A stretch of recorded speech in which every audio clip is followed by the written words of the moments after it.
Hello students, today we are going to start class 12 history NCERT lesson Kings, Farmers and Towns. This lesson helps us understand how different groups of people lived and interacted in early Indian history, especially kings, farmers and people living in towns. Through inscriptions, land grants and historical records, we will see how kings collected revenue, how farmers cultivated land, and how towns developed as centers of trade and administration. In this video, we will learn the Unit 1 and Unit 2, the Unit 1 Prinsep and Piyadassi.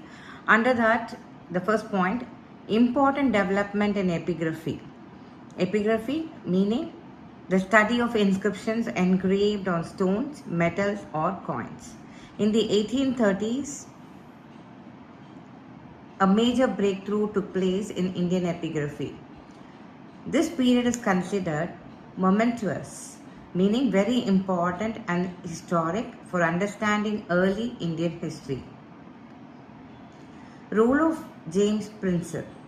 Who was this man? James Prinsep was an officer working in the Mint of the East India Company.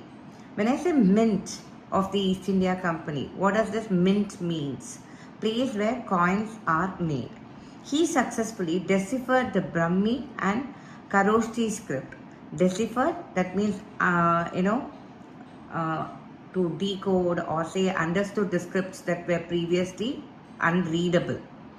These scripts were used in the earliest inscriptions and coins of India. The next point, discovery of King Piyadassi. While reading the inscriptions, Prinsep found that many mentioned a king called Piyadassi.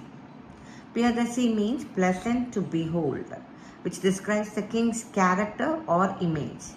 Some inscription also referred to the same king as Ashoka.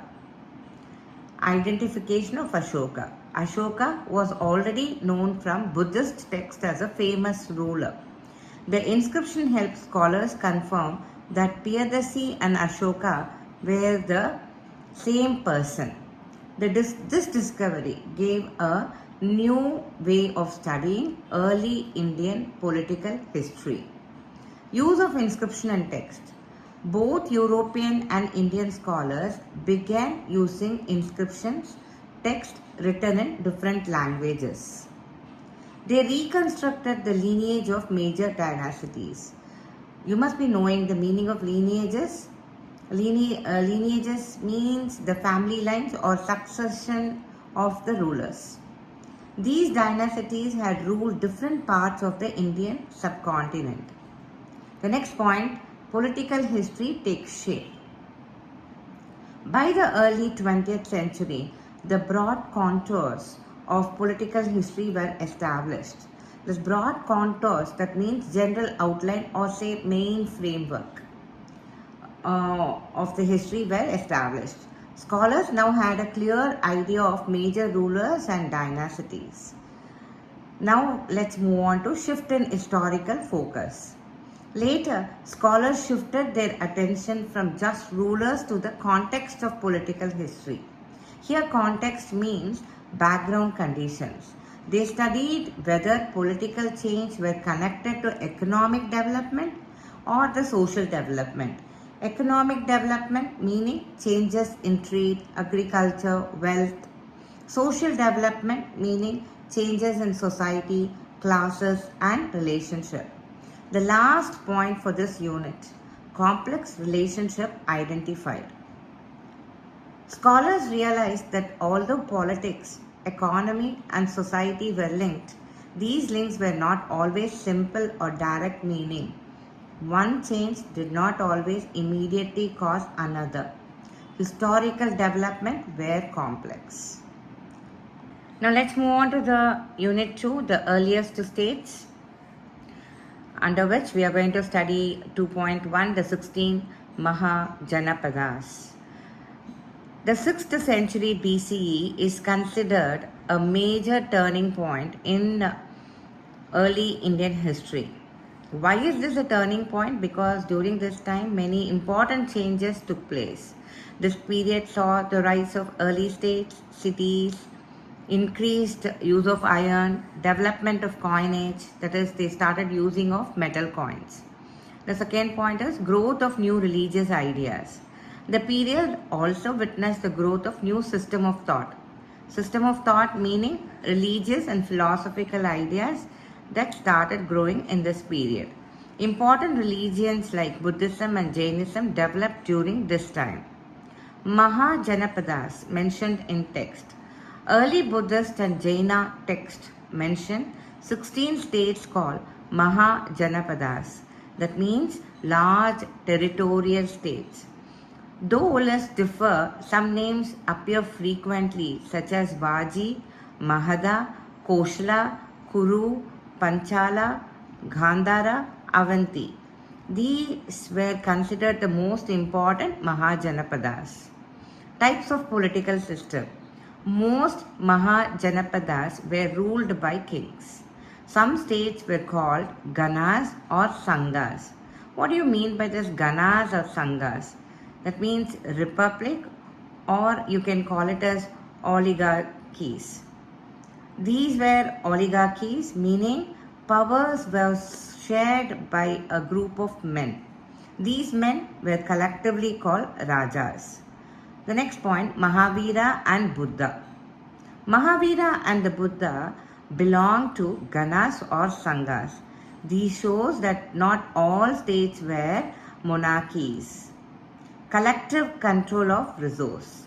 In some Sanghas, such as the Vaji Sangha, land and resources were controlled collectively. This means no single king owned the land. Longevity of Mahajanapadas. The histories of many Mahajanapadas are difficult to reconstruct. This is due to lack of sources. However, some states survived for nearly 1,000 years. Capital cities and fortification. Every Mahajanapada had a capital city. These capitals were often fortified. What do you mean by fortified? Protected with walls. Forts were necessary for protection, control over territory. Need for resources. That is, one has to maintain fortified cities, incipient armies. Incipient armies means newly forming armies. Then administration system of officials. It all required large amount of resources. The 10th point, Dharma Sutra and rulers. From around the 6th century BCE, Brahmanas composed text called Dharma Sutra. What do you mean by this Dharma Sutra? It's a Sanskrit text laying down social and political rules.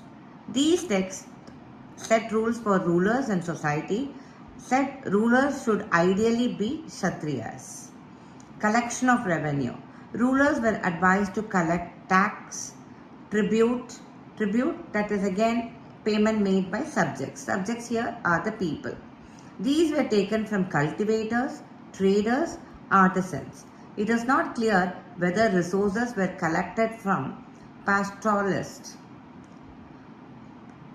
that means cattle herders, and the forest people. The last point for this topic is warfare and administration. Raids on neighboring states were accepted as a legitimate way to gain wealth. Gradually, some states developed standing armies. That is, when I say standing armies, it's called as permanent armies. Maintained regular administration or administrative system. Other states depended on militia, that means temporary army, recruited mainly from peasants. Let's move on to 2.2, first amongst the 16, Mahada. Rise of Mahada. Between the 6th and 4th centuries BCE, Mahada became the most powerful Mahajanapada. It was located in present-day Bihar. Agricultural advantages.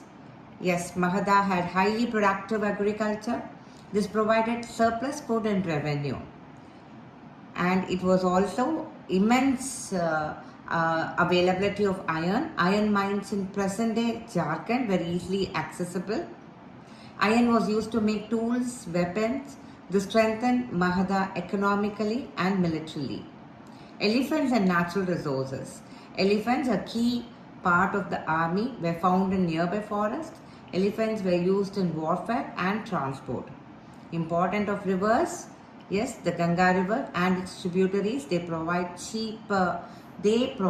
cheap and easy communication and helped in trade, transport, and administration.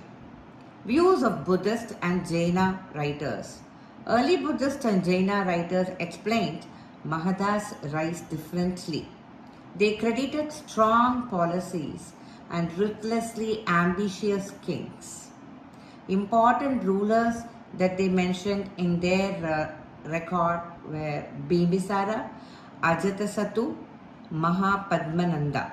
Their ministers helped implementing these policies. Capitals of Magadha.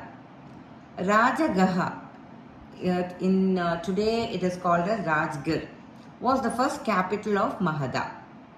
The name Rajagaha means house of the king. It was fortified, surrounded by hills. Shift to Patliputra.